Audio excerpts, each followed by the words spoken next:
It's Boo Science. Today, the housing protection for the LGBT community passed in Oklahoma City in the city council. We're leaving this whole thing, and I'm going to edit together a video and throw it up. But that's a good thing. Congratulations to everybody. Right. So Ed's amendment is to add sexual orientation protection as in regards to housing. I was really struggling with whether it was necessary or not, because it appears that it is already addressed. If there's consensus that that's the city's policy, that when we say sex, we are automatically including sexual orientation and gender identity, I agree with you. Specifically, I want to speak to gender identity. Over 10 years ago, I had a disagreement with the Oklahoma City Police Department, and I was struggling to keep my job. And during that process, they determined that gender identity, or the word transgender, was not a protected class. In the past, I did not disclose to a landlord the true nature of my relationship with my then girlfriend. Now, right, I did so because I was afraid. Afraid to come home and see changed locks. Afraid to be thrown out overnight. Afraid we would lose all of our property. Afraid that we would lose everything we were working for. A few years ago, this council made history by adopting a policy of non-discrimination as the LGBT community within your municipal hiring. And this would be a further step, and that it would be, I believe, the first action by this body that would regulate transactions that did not include the city. And so that would be another historic step forward. We find in our community that there are people who are reluctant to get married or to live open, authentic lives because they're afraid that by being open and out and authentic, they're going to be evicted, or they're going to be excluded from accommodations, or they're going to be fired. Now, this ordinance isn't going to fix all that, but it's going to be a step in the right direction. I'm here today as a mom. I'm part of the group, SCARF, Mothers of Many, Norman. We formed in Norman after another suicide of one of our children.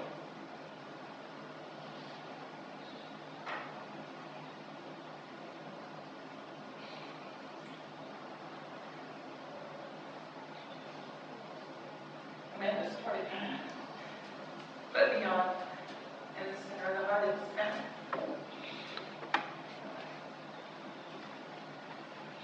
I guess this looks like a real long theme here, but I want to assure you that the problem is real. You can be an outlier, but if you're going to be an outlier, you have to have a reason why you're not anything. And I think the burden is not so much on those who come and speak in favor of it, it's those who want the status quo. What is the reason for not doing it? When Tulsa, Norman, Lawton, and almost every city that's larger that's in America is doing it. I think the burden shifts to those who want the status quo. And we're not really adding anything different today, we're just incorporating it all under that umbrella. When you decide to create a protected class, you have huge constitutional issues. Freedom of speech, freedom of religion, right to contract, and there are articles that talk about that. And so what I was concerned about, is there a remedy? Is there protection for housing discrimination already on the books in this area? And I feel comfortable that since 2012, it has adequate remedies that they provide, and I can give you the article that support that, the Department of Housing. I called the State Attorney General's office to talk to them about what they would do with such a thing, and I'm still waiting to hear back from them. SOGI laws are being attempted to be implemented all over the United States at this time. It hasn't been implemented at the United States Congress. It hasn't been commented on by the United States Supreme Court. And so I don't feel that there's been a fair debate about this amendment that was brought late into the game. And so to answer your question, I believe that there are remedies through that, and I believe that there are remedies at the state attorney's office. You know, I live in a neighborhood that has members of this group, the LGBT members live in our neighborhoods. We have blacks, we have Asians, we have Hispanics, we have Caucasians. As I've spoken with builders, none of them have indicated that they've ever denied selling a home or building a home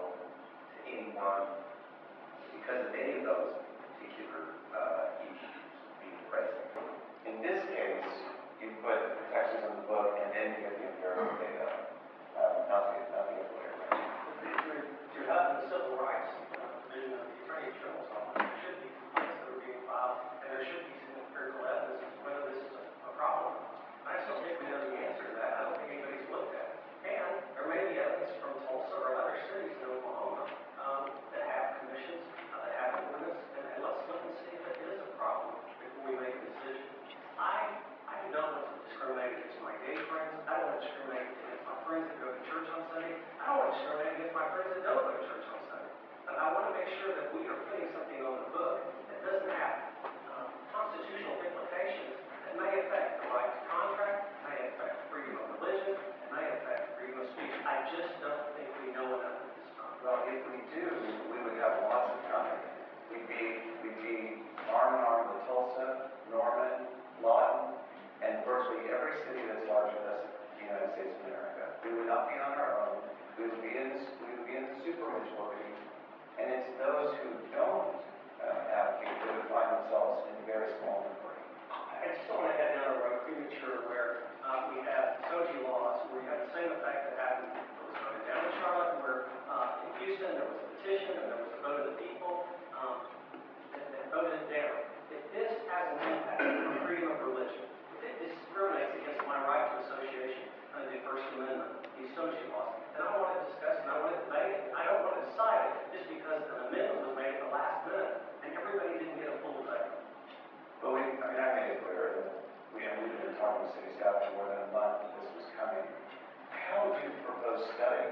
I mean, I guess my fear would be that it would just be shelved and It's what you said. I mean, when we had the issue about the curbside ordinance, and when you asked Chief City, what's your evidence? What do you look at? And he was able to provide evidence. Will we wipe out all discrimination in this country? Never. But we have an obligation to fight and stop as much discrimination as possible. What I was concerned about is, are there adequate remedies on the books now? And I believe there is at this time.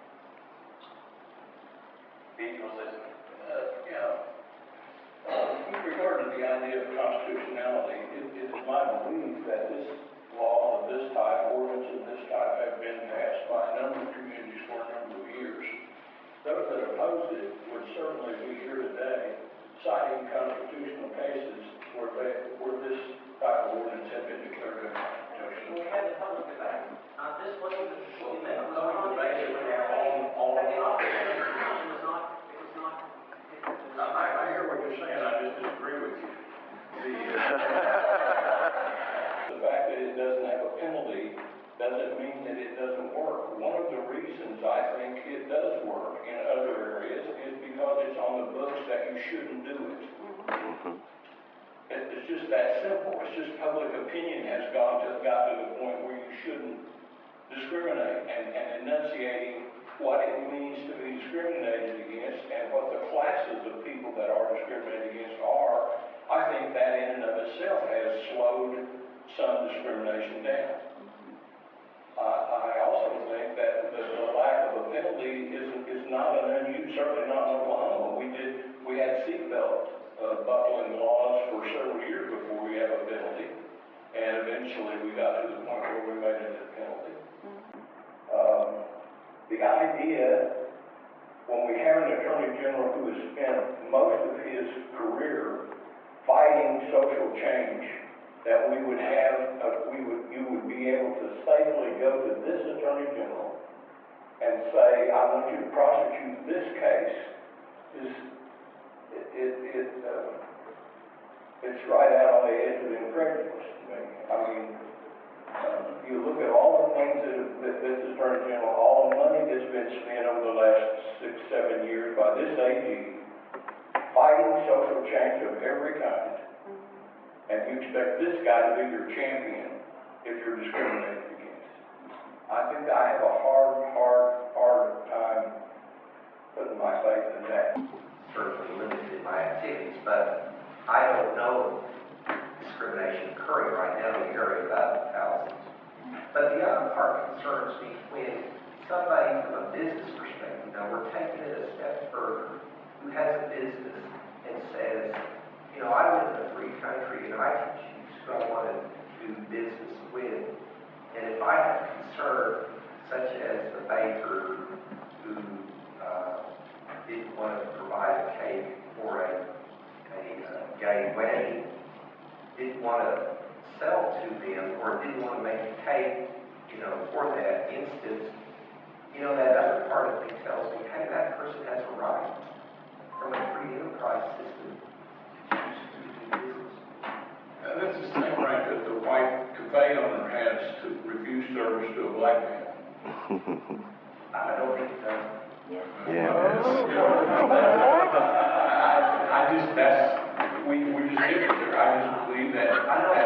start to discriminate based on things that are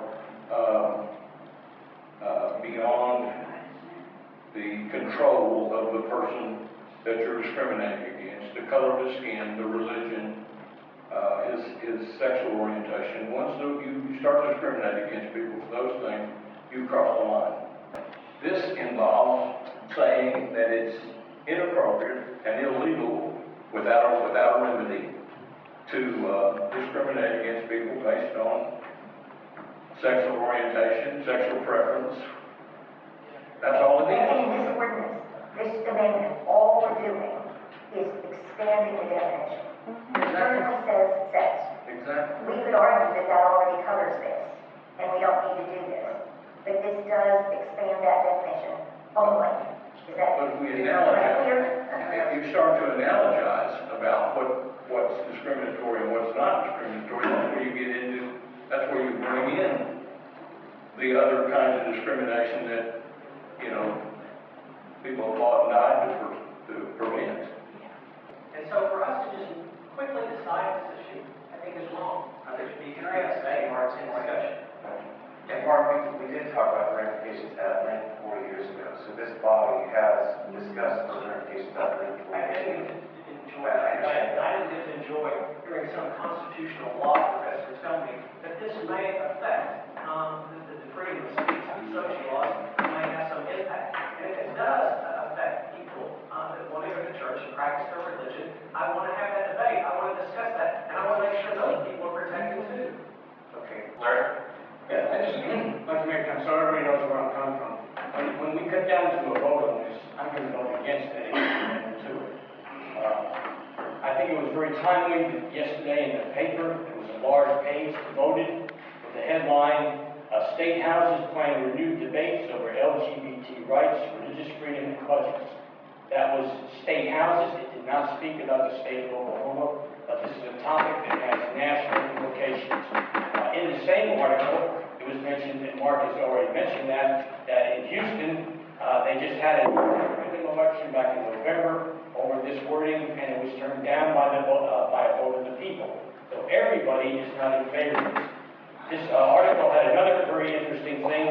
It said there are some people who have a sincere belief, religious or not, in natural marriage. I happen to be in that class, and that colors my thinking, I understand, and I believe that this is a step in the wrong direction, and therefore I'm going to respectfully vote against it. Thank you, Your Honor. Ed, you want to make your motion? All right, we have a motion and a second. We're voting on item 9E1. This is Mayor, amendment. before we do that, I'm sorry to take you at the last moment, but Close. I still have a concern. If I can go back to that previous example, if a couple, let's say, had a spare room over their garage that they'd like to rent out, and their religious beliefs says, you know what, I don't want to condone that kind of lifestyle, so I prefer not to rent it out to people of the LGBT community. We're taking that person's right away, I believe, with this ordinance. And that part disturbs me, to take that person's ability to rent out a spare room in that kind of a situation. And I encourage you to get a chance to read the Heritage Foundation article. It talks about social laws and the impact it has on freedom, not just housing, but it's to First Amendment rights. And it's very concerning, it's very troublesome. I think we need to think about this and we need to debate it more. I'm not suggesting it ends here. I'm suggesting that we do not have enough information in front of us to make a proper decision on the constitutional ramifications of us deciding a protected class that hasn't been decided by the United States Supreme Court, the United States Congress, the President of the United States, or the Oklahoma Supreme Court.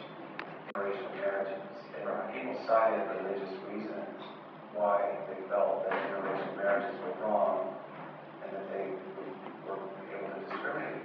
So the city, state, government, unfortunately, all down that now. No, I understand.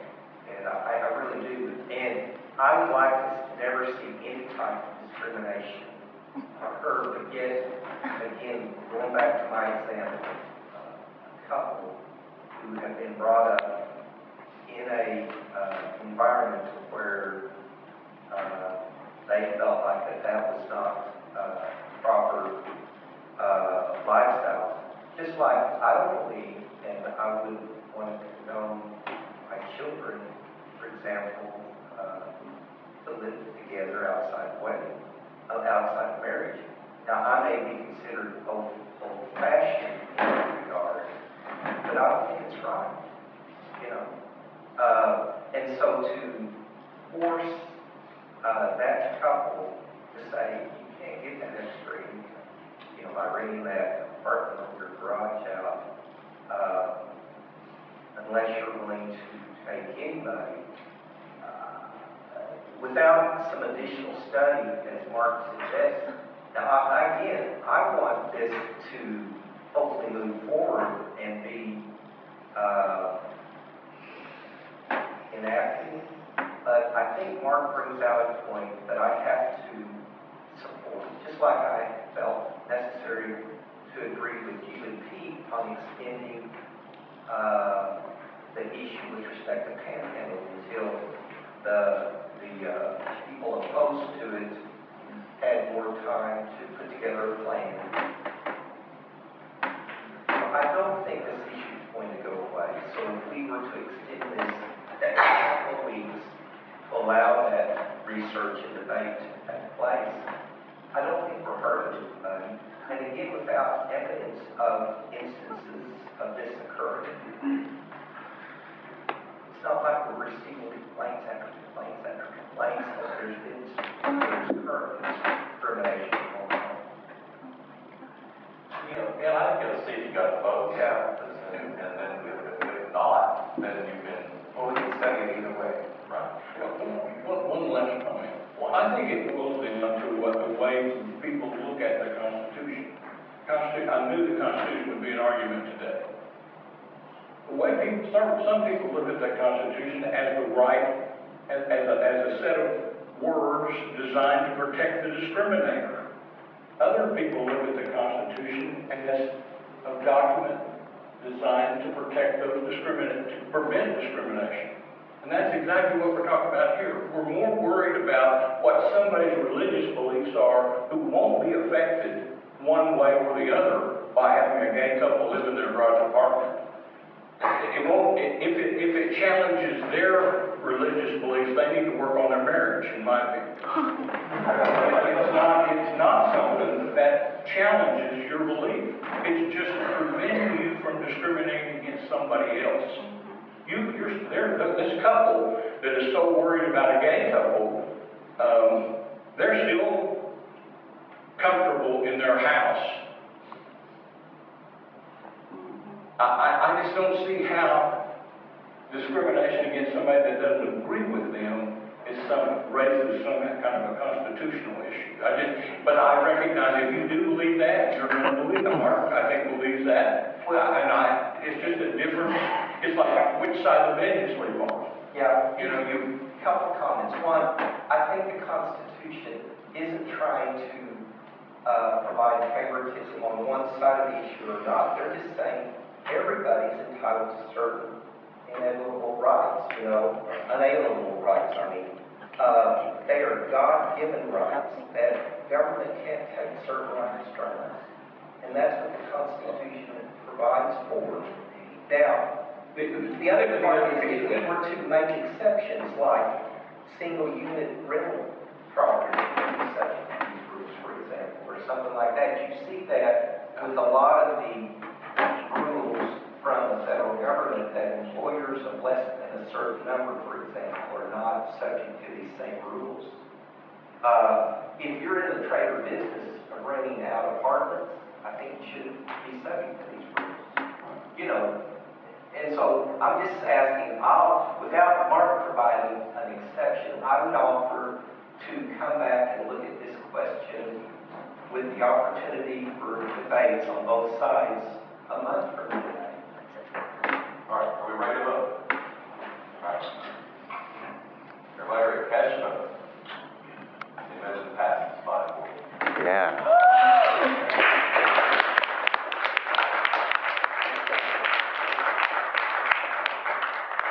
Now we need to vote on the ordinance.